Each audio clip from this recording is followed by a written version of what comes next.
মুসলমানদের অন্যতম বড় ধর্মীয় উৎসব ঈদুল আজহা ধর্মীয় ভাব গাম্ভীর্য, নামাজ আদায় আর পশু কোরবানির মধ্য দিয়ে দিনটি পালন করেন মুসলিম উম্মাহ। শনিবার পশ্চিমবঙ্গ সহ গোটা ভারতে উদযাপন করা হয় ঈদুল আজহা।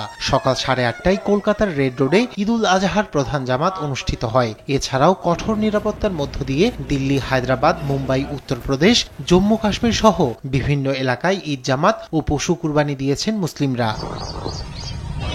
ঈদ উপলক্ষে দেশবাসীকে শুভেচ্ছা জানিয়েছেন ভারতের রাষ্ট্রপতি দ্রৌপদী মুর্মু, প্রধানমন্ত্রী নরেন্দ্র মোদী, কংগ্রেস সভাপতি মল্লিকার্জুন খার্গে এবং পশ্চিমবঙ্গের মুখ্যমন্ত্রী মমতা বন্দ্যোপাধ্যায় সহ রাজনৈতিক নেতারা।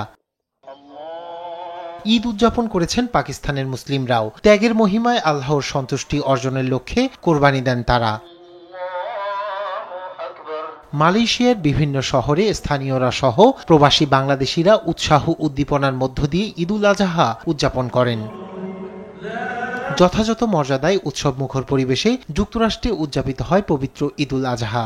বাংলাদেশের সঙ্গে একই দিন ঈদ হওয়ায় সেখানে আনন্দের সুরে যুক্ত হয়েছে নতুন মাত্রা। প্রচণ্ড ঠান্ডা উপেক্ষা করে পরিবার নিয়ে ঈদের জামাতে হাজির হন হাজারো মুসল্লি। একই চিত্র ইউরোপের দেশ ইতালি ও যুক্তরাজ্যে। রাজধানী রোম, মিলান, ভেনিস সহ বিভিন্ন প্রধান শহরগুলোতে মসজিদ এবং খোলা মাঠে ঈদের জামাত অনুষ্ঠিত হয়। রায়হান কবির শুভ্র, নিউজ ডেস্ক, দেশ টিভি।